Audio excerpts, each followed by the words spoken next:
ரொம்ப பிரமாதமாக இருக்கும். எனக்கு ரொம்ப இஷ்டம். லதா மங்கேஷ்கர் சாங்ஸ் எல்லாம் அப்போ ரொம்ப இஷ்டமாக பாடிட்டே இருப்பேன். ஆமாம். அந்த நாகின் படம். ஆமாம். அந்த சாங்ஸ் எல்லாம் அப்போ மேரா தில் ஏ புகாரே ஆஜா மேரே கம் கே சஹாரே ஆஜா இந்த பாட்டு இதெல்லாம் நான் அப்போ அந்த வயசுல இன்னும் என்னென்னமோ பாட்டு பழைய சாங்ஸு இப்படி லதா மங்கேஷ்கர் சாங்ஸ் கேட்கும்போது எனக்கு என்னமோ உருகி மனசுல ஒரு மாதிரி அழுக வரும். அந்த மாடுலேஷன்ஸ் அந்த எக்ஸ்பிரஷன்ஸ் எனக்கு ரொம்ப பிடிக்கும். ஏன்னா எனக்கு கடவுள் அந்த மாடுலேஷன் எக்ஸ்பிரஷன் பை பர்த் கொடுத்தாச்சு. அதை பற்றி புரிஞ்சிக்கிற சக்தி எனக்கு சின்ன வயசுலேயே இருக்குது. அதனால எனக்கு அந்தம்மா பாடுறது ரொம்ப பிடிக்கும். மெலோடியஸ் வாய்ஸ் அந்த சங்கதி இதெல்லாம் பாடும்போது மாடுலேஷன்ஸோட ரொம்ப ரசிப்பேன் நான். எந்த காய்கறிக்கே அதுக்கு இதுக்கு எங்கள் அம்மா என்னை துரத்துவான். மார்க்கெட்டு போய் வரும்போது சீக்கிரம் வீட்டுக்கு வர மாட்டேன். வழியில் ஹோட்டல்லேருந்து அங்கேருந்து இங்கேருந்து இந்த பாட்டு கேட்கும்ல தான் சாங்ஸு வழியில் நின்றுடுவேன். நின்று சாங்ஸ் எல்லாம் கேட்டு அடுத்த பாட்டு என்ன வருவான்னு நின்று கேட்டு மொல்லமாக வீட்டுக்கு வரைச்சா சமையல் முடிஞ்சிடும். எங்கள் அம்மா கயிறு நல்லா சுற்றி பிடிச்சிட்டு நின்றுட்டு இருக்கோம் வாசலில். படா படா நடிச்சா ரத்தம் வரும், அப்படி அடிப்பா. ஐயோ என்ன புத்தி இருக்கா, சமையல் ஆகி போச்சு, நீ இன்னும் என்ன பண்ணுறேன், எங்கே போனேன் இவ்வளோ நேரம் அப்படின்னு சொல்லி நல்லா அடிப்பா. அப்புறம் சங்கீதம் பாட்டுக்கு பாட சொல்லி அடிப்பா. கிளாஸுக்கு போக சொல்லி அங்கே ஒரு பைடி சுவாமின்னு சொல்லி நாதஸ்வர வித்வான் இருக்கார் ராஜமன்றில், அவர்கிட்ட கூட்டின்னு போயிருக்கு. எங்கள் அக்காவோட நான் கூட எங்கள் 2 அக்காவும் அவர்கிட்ட கற்றுக்கிட்டாங்க. என்னை கூட கூட்டிகிட்டு போனால் அவர் என்னை பாட சொன்னார். நான் ஏதோ இந்த மாதிரி தூணியோ ஏதோ ஹிந்தி பாட்டு பாடினேன்.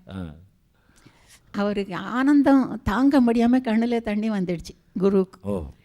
அவர் நீ என்ன கற்றுக்க போகிறேன், உனக்கு நான் என்ன சொல்லி கொடுக்க போகிறேன், உனக்கு சரிகமா தேவையில்லை, நகுமாமும் கீர்த்தனை சொல்லி கொடுத்தாரு, தியாகராஜ் கீர்த்தனை ஃபஸ்ட்டு டைம். அது எத்தனையோ ஒரு 5 வருஷம் 6 வரைக்கும் அந்த கீர்த்தனையே தொட மாட்டாங்க.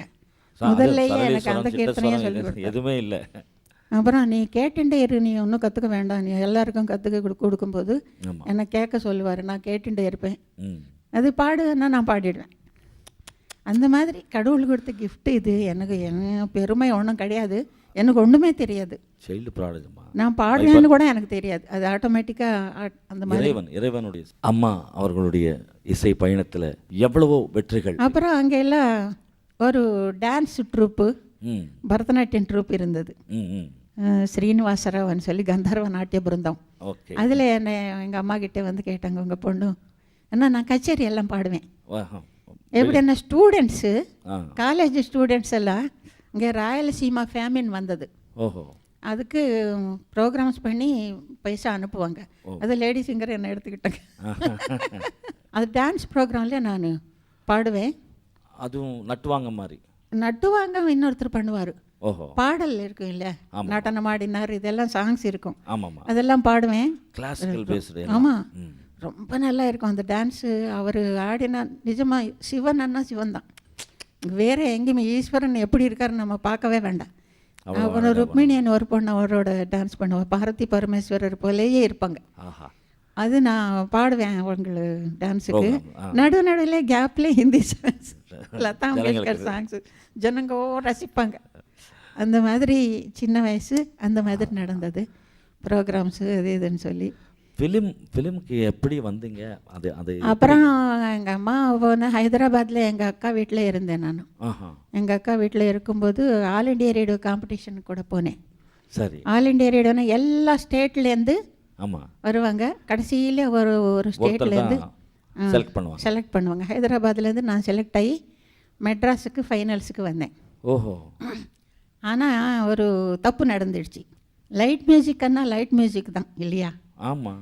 செமி கிளாசிக்கல்னு வைங்கோ, கிளாசிக்கல்னு வைங்கோ, லைட் மியூசிக்னா லைட் மியூசிக் தான் பாடினேன் நான். நல்லா புரந்தரதாஸ் கீர்த்தனை, தியாகராஜ் கீர்த்தனை போல ராகம் ஸ்வரத்தோட கர்நாடகமாக பாடினவங்களுக்கு ஃபஸ்ட் ப்ரைஸு, எனக்கு செகண்ட் ப்ரைஸ் கொடுத்தாங்க. ஒரு ஜட்ஜி ஹைதராபாத்லேருந்து மஞ்சால ஜெகநாத ராவ் கூட வந்தார் மெட்ராஸுக்கு.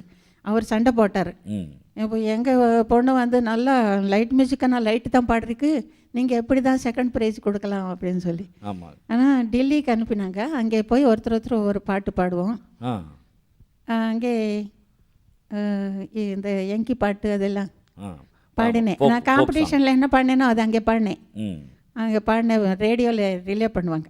Folk song. அப்புறம் ராஜேந்திர பிரசாத் அப்போது அவர் பிரசிடெண்ட்டு, அவர் கையில் ஃபஸ்ட்டு டைமு நான் அவார்டு வாங்கினேன். அதான் இது ஆனால் செகண்ட் ப்ரைஸு. ஓஹோ. நான் கவலைப்படல. செகண்ட் ப்ரைஸ் ஆனால் என்ன, அது பெரிய இது தானே, அவர் கையால் கொடுத்தாரு. அதுக்கப்புறம் நான் ஒன்று சொல்லட்டுமா? சொல்லுங்கம்மா. இங்கே பாலசுப்ரமணியத்துக்கு காம்படிஷனில் செகண்ட் ப்ரைஸ் தான் வந்தது. நீங்கள் சினிமாவில் பாடுறதுக்கு முன்னாடி நீங்கள் போனீங்க அதுக்கு. நான் அப்போ ஃபேமஸாக இருக்கேன் சினிமா ஃபீல்டு.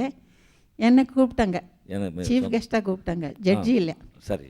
சீஃப் கெஸ்ட்டாக போனேன். இன்னொரு பையனும் இந்த பையனும், அந்த பையனுக்கு ஃபஸ்ட்டு ப்ரைஸு, பாலசுப்ரமணியத்துக்கு செகண்ட் ப்ரைஸ் வந்தது. ஆனால் ஆக்சுவலாக பாலசுப்ரமணியம் ரொம்ப பிரமாதமாக பாடிருக்கான். ஐயோ இவ்வளோ நல்லா பாடிருக்கானே இந்த பையன், செகண்ட் ப்ரைஸ் கொடுத்தாருன்னு ரொம்ப வருத்தமாக இருந்தது. நீங்கள் பேசலையா? நான் பேசினேன். ஆக்சுவலாக இந்த பையனுக்கு தான் ஃபஸ்ட் ப்ரைஸ் கொடுத்துருக்கணும், நான் சொல்லக்கூடாது தான், நியாயம் இல்லை. இருந்தாலும் அந்த பையன் வந்து கண்டசால வாய்ஸ் வச்சு பாடிருக்காரு. ஒரு இமிடேஷன். ஒரு மாதிரி பாடுவார் கண்டசார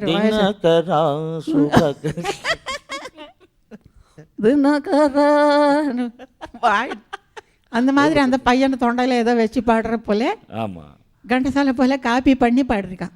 ஆனால் பாலசுப்ரமணியன் நேச்சுரலாக தன்னுடைய வயசுலேயே பாடிருக்கான். அப்போ இதுதான் நியாயம். ரொம்ப நல்லா பாடிருக்கான். அந்த பாட்டு கூட ரொம்ப நல்லா இருந்தது, பாவகீதம்.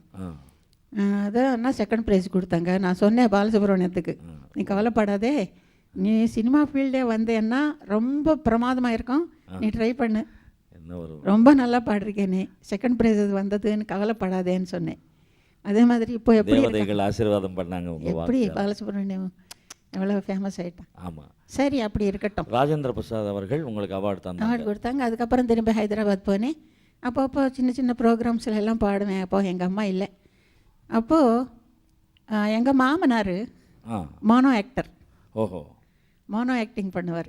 அவர் வந்து என் ப்ரோக்ராமில் பாடுறியா, நான் மேக்கப் சேஞ்ச் பண்ணுறதுக்குள்ளே நடுவில் ஒரு பாட்டு பாடணும். ஓ கண்டிப்பாக பாடுறேன்னு சொன்னேன். அப்படி பாடிட்டு இருக்கும்போது ஒரு காலேஜில், அது ஏதோ காலேஜ், பெரிய காலேஜ், அந்த காலேஜில் ப்ரோக்ராம் நடந்தது. நான் போய் நின்னேன் பாடுறதுக்கு. ஸ்டூடெண்ட்ஸ் எல்லாம் ஒரே மக்களும். நான் கருப்பா இப்போ மெலிசா 2 ஜடை போட்டுண்டு ஒரு மாதிரி இருப்பேன். என்னை பார்த்து அவங்களுக்கு கேலியே இருந்தது. இவன் என்ன பாடுவா, அது இது பாட்டில் தான் பாட்டு ஸ்டார்ட் பண்ணதும் எல்லாரும் வாய் அடங்கிடுச்சு. கிளாப்ஸ் என்ன, டேபிள் மேலே படா படா படா கிளாப்ஸ் அடித்தாங்க.